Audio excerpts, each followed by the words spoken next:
आज हम बात करने वाले हैं धर्म की स्वतंत्रता के अधिकार के बारे में, right to freedom of religion, जो कि आर्टिकल 25 से लेकर 28 तक है। इसके अंदर हम सिर्फ आर्टिकल 28 देखने वाले हैं। इससे पहले जो भी आर्टिकल है हमने कंप्लीट कर दिए हैं, आप हमारी क्लासेस को देख सकते हैं। इसमें क्या है, आर्टिकल 28 धार्मिक शिक्षा या धार्मिक उपासना में उपस्थित होने से स्वतंत्रता। धार्मिक शिक्षा में आप उपस्थित होना चाहते हो या नहीं होना चाहते हो, ये आपके ऊपर डिपेंड करता है। धार्मिक उपासना, कोई भी उपासना हो रही है, कोई पूजा हो रही है, किसी को याद किया जा रहा है, उसमें उपस्थित होना है या नहीं होना है, ये इसका अधिकार आपको दिया गया है। तो इसमें क्या क्या है देख लेते हैं। Article 28, freedom from the attending religious instruction और रिलीजियस वर्शिप। इसमें 4 तरह की बात की गई है। इसमें 4 तरह के संस्थानों की व्यवस्था की गई है। 4 तरह के संस्थानों के बारे में वर्णन किया गया है, बताया गया है। क्या है? ऐसे संस्थान जो राज्य निधि से पूर्णतः पोषित हैं। ऐसे संस्थान जो राज्य निधि से पूर्णतः पोषित हैं या रख रखाव उनका राज्य द्वारा किया जा रहा है। तो ऐसे संस्थानों में जो धार्मिक शिक्षा होगी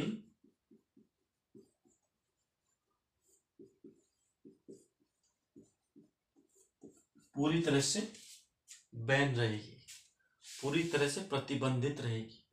ऐसे संस्थानों में धार्मिक शिक्षा नहीं दी जाएगी। आगे चलते हैं।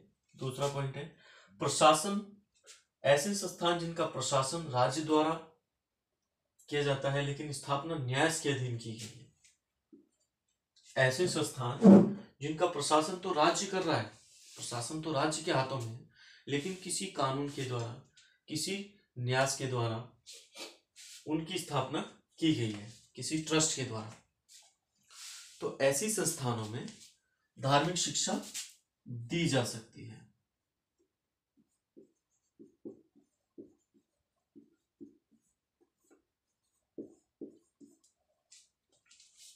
अगर व्यवस्था कर दी है कि दी ही जाएगी तो ऐसी धार्मिक शिक्षा दी ही जाएगी। उसके अंदर, उस संस्थान के अंदर धार्मिक शिक्षा दी जाएगी, क्योंकि इसकी व्यवस्था उस न्यास के अधीन की गई है।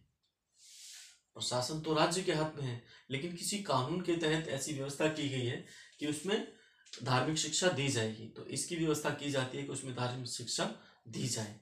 आगे है राज्य से मान्यता प्राप्त संस्थान।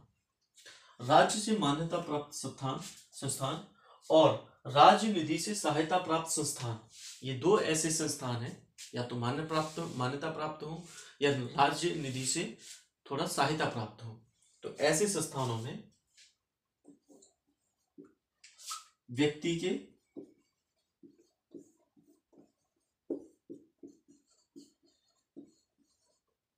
विवेक पर छोड़ा गया है कि वो चाहे तो ऐसी धार्मिक शिक्षा में और उपासना में उपस्थित भी हो सकता है और नहीं भी हो सकता है। इसमें एक और कंडीशन दी गई है, अगर जो भी विद्यार्थी है वो माइनर है, मतलब अवयस्क है, वयस्क नहीं हुआ है, मतलब मैच्योर नहीं हुआ है, 18 साल से ऊपर नहीं हुआ है, तो उसको इसकी अनुमति उसके पेरेंट्स से लेनी पड़ेगी, जो भी संरक्षक हैं उनसे लेनी पड़ेगी।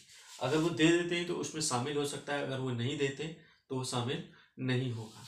तो इन दोनों कंडीशनों में व्यक्ति के विवेक पर छोड़ा गया है कि आप स्वतंत्र हैं, आप धार्मिक शिक्षा और धार्मिक उपासना में उपस्थित भी हो सकते हैं और नहीं भी हो सकते।